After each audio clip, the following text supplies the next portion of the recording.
Now you come to me and you say, Don Corleone, give me justice.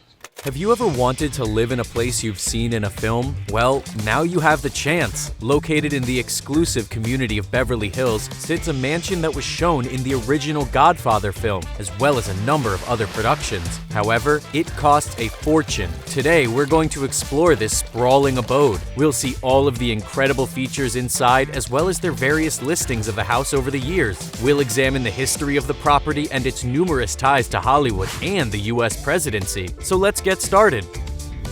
Located within Beverly Hills sits the massive H-shaped mansion that's owned by real estate investor Leonard Ross. The whole property is 3.5 acres in size, with the main house being around 29,000 square feet. All of the structures across the grounds take up a combined 50,000 square feet. The abode was first built in 1927 for banking tycoon Milton Getz. It was designed by architect Gordon Kaufman, who also worked on the Hoover Dam. Later, publishing magnate William Randolph Hearst and actor Marion Davies called the mansion their home. Their relationship would heavily inspire the events in the 1941 film Citizen Kane. Davies paid $120,000 in 1946. Today, that's the same as $1.6 million. By 1953, the property would be the honeymoon location for future US President John F. Kennedy and Jacqueline Bouvier. After Hearst passed away, Davies remarried to Captain Horace Brown. After her passing in 1961, Brown was given the house along with a $3,000 monthly allowance. That's the same as nearly $26,600 today. However, the cost of upkeep meant he had to sell the mansion on. By 1967, an unidentified group purchased the estate for $1.5 million.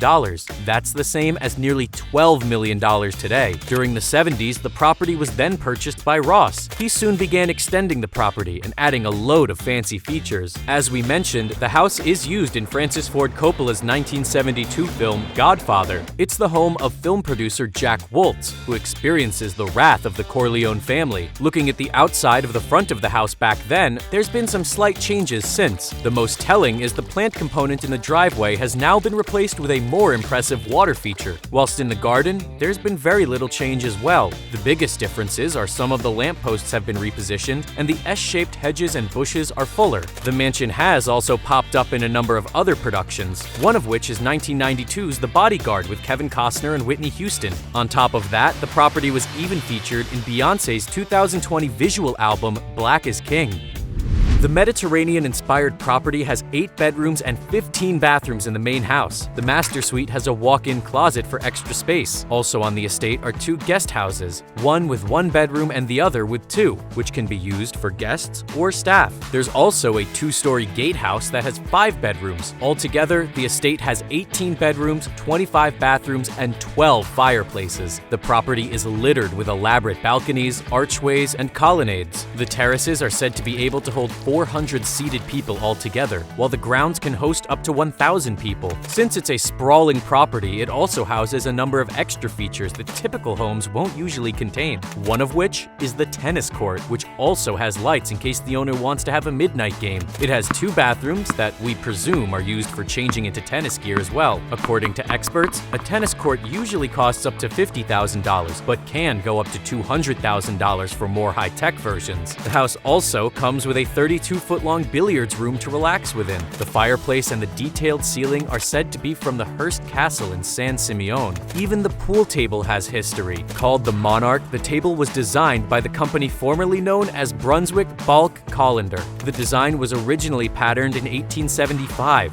These antique tables were being sold for $400 in 1878. Today, that's nearly $11,000. Nowadays, these tables can be sold for as much as $59,000 online. Since it's a Californian mansion, a swimming pool is bound to be involved, yet this abode has 2. But the main pool is the most impressive. Surrounded by Roman-inspired structures, reflecting pools and waterfalls lead to the near Olympic-sized pool. It's even heated for those colder days. The design takes inspiration from the iconic Neptune pool at Hearst Castle. According to experts, Olympic-sized pools can be between $300,000 to $500,000 to install. Next to the pool sits a 1-bedroom and 2-bathroom cabana. Features such as these can cost up to $180,000. Not something that's typically found in a house, the Beverly Hills mansion has its own nightclub. The Art Deco club has a bar that was salvaged from another, now defunct nightclub called Touch, which was owned by the creator of PlayBoy, Hugh Hefner. According to those that have created their own home nightclub, the cost is often around $500,000. For those that like reading, the property has a 2-story library to relax within, complete with a fireplace, of course. It also has handcrafted paneling, detailed ceiling, and a wraparound walkway.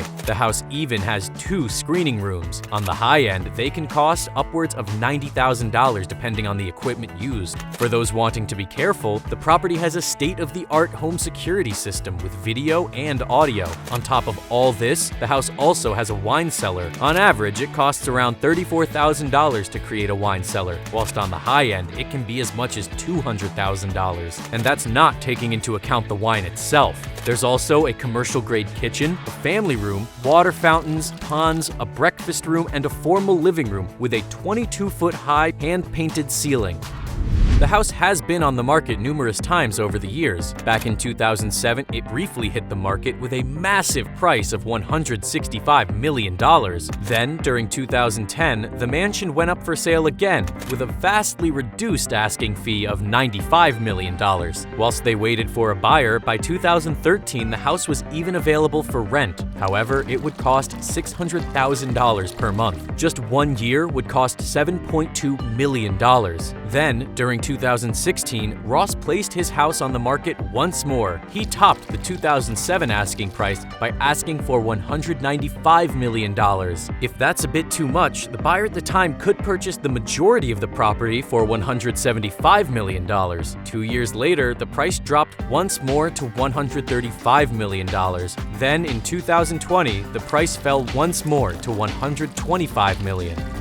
But our story doesn't end there. If you remember the massive drop in 2010, well, that was due to Ross hitting some money troubles. That year, he filed for bankruptcy protection. During April 2021, the problems returned. According to reports, Fortress Investment Group took Ross to bankruptcy court. They claimed they were owed $52.3 million in unpaid loans and interest. Due to the judge siding with the investment firm, an administrator was appointed to sell the Beverly Hills estate. Ross had placed the limited liability company that owns the property into Chapter 11 bankruptcy in 2019, all to avoid a foreclosure auction. Yet time has run out. Now, the property is on the market for $89.75 million, a decrease of 54%. Final fact finish. One of the most expensive film costumes ever sold was Marilyn Monroe's iconic white dress in 1955's The 7-Year Itch. During 2011, a collection of memorabilia from the late actor Debbie Reynolds was going up for auction. In the end, the dress was sold for $4.6 million, with a further $1 million in commission, giving us a grand total of $5.6 million. Thanks for watching. We'll see you next time.